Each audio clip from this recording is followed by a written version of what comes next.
Hello everybody, Mannix here, going to be doing a knife review on the CRKT Tighe Tac 2 in Tonto.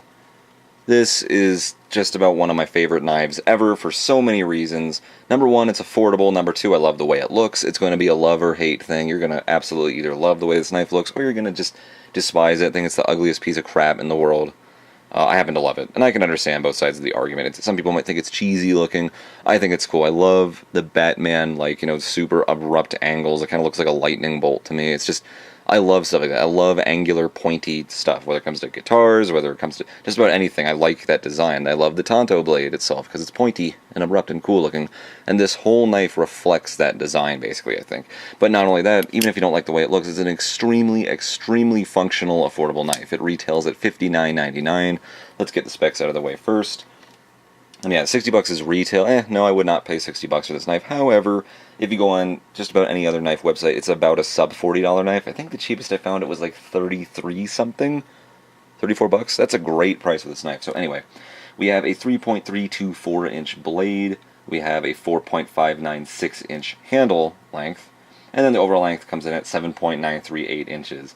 We have glass reinforced nylon, GRN, sometimes people call that fiberglass reinforced nylon, which is FRN. That's basically glass and plastic mixed together for the handle. There are steel liners in here, it looks like. There's steel liners that cover up like half of the handle. I don't think you can see that too. It looks like you can, but there's steel liners in there that cover up a portion of the handle, I believe. 8CR13 MOV blade on there with a satin finish. It is in Tonto, as I said. I think those are hollow. Yeah, those are definitely hollow grinds on there. You can tell by the way the light rolls. It says the thickness of the blade is 0.12 inches. It says its weight is 3.4 ounces. Let's just see about that. And I say that because so many times this has happened. A website will say something, but then my scale shows something different. And you might think, well, doesn't that mean your scale's incorrect? Maybe, but then it's also said the same thing as certain knives were. This is reading 3.36 right there, 3.36. So I guess they were just rounding up 3.4, but it's slightly less than 3.4 ounces. So if you like your lightweights, this one's good. So it's a lightweight knife as well. There's just so much I like about it. The button lock. The button lock is one of the coolest things about this knife as well. And I completely forgot about this. It just popped in my head right now. It also has the IKBS ball bearing system in there, but it's embedded into the washers. So if you're unfamiliar with the IKBS system, I can't remember what it stands for exactly, but it's basically a bunch of ball bearings that they have, and the Foresight used that. They had a couple other knives. Again, the names are escaping me right now, but it basically just makes the blade extremely smooth, like way, way, way more smooth. The only downside is that if you go to take it apart, ball bearings are probably going to go everywhere. However, I don't know why they didn't do this previously, but on this knife, this model specifically, they have ball bearings embedded into the washers themselves. So if you were to take apart the knife, you would see the washer and then the ball bearings embedded into it, so they're not going to roll all over the place. It's interesting. I wonder why they didn't do that before. I'm starting to wonder why not every knife is doing that. Yeah, it's a little bit more expensive, but it's not that big of a deal. It just makes it insanely smooth. No wrist movement whatsoever. There's barely any tension I'm putting on that, any pressure. It's really, really smooth in lockup. No side to side, no up and down, and maybe a hair, almost, well, it's even less than a hair of side to side, but I could actually just adjust that out. There's a Torx bit right there with kind of a fancier looking pivot screw. And then it is tip up carry, thank you very much. Really cool pocket clip on there. I like that sleek, simple design. I like how it's hollowed out, it's skeletonized right there, so it's even more covert. So put in your pockets like a camouflage, like a little cloaking device. Yeah, and then you have the 3 screws, which are open right there to put it in, a little lanyard hole right there. Simple design, lightweight, and then, a little under 40 bucks. And you might say, oh, I want it for 30 bucks. Yeah, it's around a $35 range. It's about there. And the 8CR13 MOV blade steel, a lot of people are going to be turned off by that. Yeah, it's a softer steel, but it gets razor sharp, and it comes out of the box razor sharp. And if you just continue to strop it, just take care of your blade, you'll have a very, very good edge on there for a long time. A lot of people get caught up with the steels, the steel snubs. They're kind of like, well, I want it to be VG10, I want it to be S30V or whatever, and there's crazy steels, and yeah, they're way better. It's just, they're a lot more expensive, and are you actually using your knife that much to the point where you're actually going to notice a difference, and you're actually going to need that steel? More times than not, that's actually not the case. Most people who like those knives are into, like, the show knives. Most people who use knives a lot actually don't know about, like, the knife people and the knife community and the Benchmade and Spyderco and the guys who make, like, the best knives ever. They usually just get whatever. They get stuff that's crappier than this, and it works just fine for them. The point I'm trying to make is, I would not get so stuck up with, the blade steels, how strong this blade steel, how good the blade steel is. It doesn't actually matter that much in the end, unless you're actually using your knife that much to the point where you actually notice the difference, which more times than not, that's not the case. But anyway, enough rambling about that. It is a softer blade steel, and it's razor sharp, and if you just drop it, take care of it, it'll stay sharp for a long time.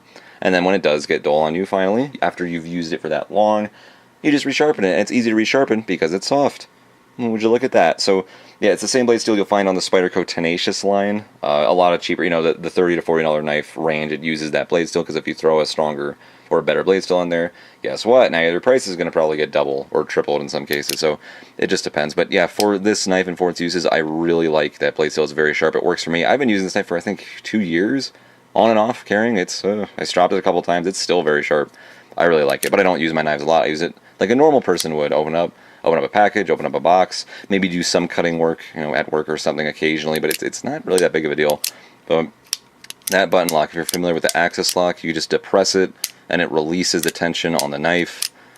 And then, as you can see right here, there's a fatter portion of the cylinder right there, so when the space gets freed up, when the knife, the spring just basically pushes it into place, and that's what locks it. So, very simple. It's not the strongest lock out there, but it is strong enough. I would say it's around liner lock range. I would argue maybe even stronger than a liner lock. It's kind of like a bolt lock on a gun. Basically, it's like a bolt safety mechanism. It kind of works a lot like that. So, with a spring in it, rather. So, but yeah, it's a light enough tension so you can flick the knife open and close. You got dual thumb studs right here, which are done correctly. They're very wide, but they taper slightly on the top. They're not literally shaped like cones, so it's hard to get, a grip on, but they're perfect thumb studs. And then you have a flipper you can use if you want, and then the flipper doubles as a guard right there. Look at that. No jimping. Sorry. Not really necessary, though. I don't really care. We have a slight depression in the handle right here, so it fits your thumb just nicely. The one problem I have with the ergonomics is that right there. If they just extended this little handle just a little bit down there, it would be really, really comfortable, I think. But my middle finger just always hits that point right there, and it's a little bit uncomfortable. It is rounded. It's not like pointing into my finger, killing me or anything, but it's comfortable enough. I just kind of wish they just scooch that down half an inch. That would be perfect. But maybe if you're a woman, if you have smaller, I have large size hands for reference, but if you're a kid or you're a woman, maybe most likely your hands are going to be a little bit smaller, your fingers are going to be a little thinner, so this might be absolutely 100% comfortable for you. It's almost there. Good ergonomics, but not great. However, the function of the blade itself is really awesome. Again, I like that blade steel. Very, very sharp, soft blade steel right there. And that lock just sells it for me. That button lock, I love the button lock. It's fun to play with, and it's very quick. Flick, close. It's just amazing. I wonder why these would be so popular. It's just funny to me how knife companies aren't utilizing that button lock that much. It's such a simple, easy, cheap design, but it's good enough. And you can flick it open and close. That's what gets the axis lock and the cage ball bearing lock by Spyderco, and then the arc lock by what they call SOG. There's just I don't know. I can just flick this open and close. This could be the whole review. It would just be me doing this. It's just absolutely amazing. There's no downside to it. That combined with the ball bearing system and the washers right there, you're getting all these amazing features for less than $40, I think. Now, again, the looks are going to turn a lot of people off, but I happen to love the looks. This is like the perfect knife for me. It's like my favorite knife ever, just about, for the price range. And then it carries really well. It's very simple, smooth. It's not going to tear up your pocket. Pocket clip's perfect tension. It's a loop over clip. A lot of people like that, so it's more covert. And it's just good enough so you can pull it out of your pocket very easily when you give it a go. Wha-bam. It's so fast. Like, as soon as I pull it out, I like tip-up orientation. My finger automatically lands on that flipper right there when I pull it out. And then you have those dual thumb studs if you're a thumb stud guy. So it's just, I have no complaints about it. Oh, I slammed it into the table. I have no complaints about it. And then I like the texturing they have on here too. So it's, it almost feels like a rubberized style grip, but it's just plastic, or GRN rather, I should say. So strong plastic, and it's lightweight, it's fast. It's just, I have no complaints about the knife other than this little point in the handle right here. Ergonomics are not fantastic, but everything else about it I love, and I love the blade shape. I think it's cool. Again, not everyone's cup of tea, but I like it. I love Tonto points because not only it's a very strong piercer, but this little secondary point right there helps for opening boxes and such, so it's a nice little utility knife there. The edge there isn't an actual choil. It just kind of morphs into the rest of the blade. I'm not a huge fan of that, but that's okay.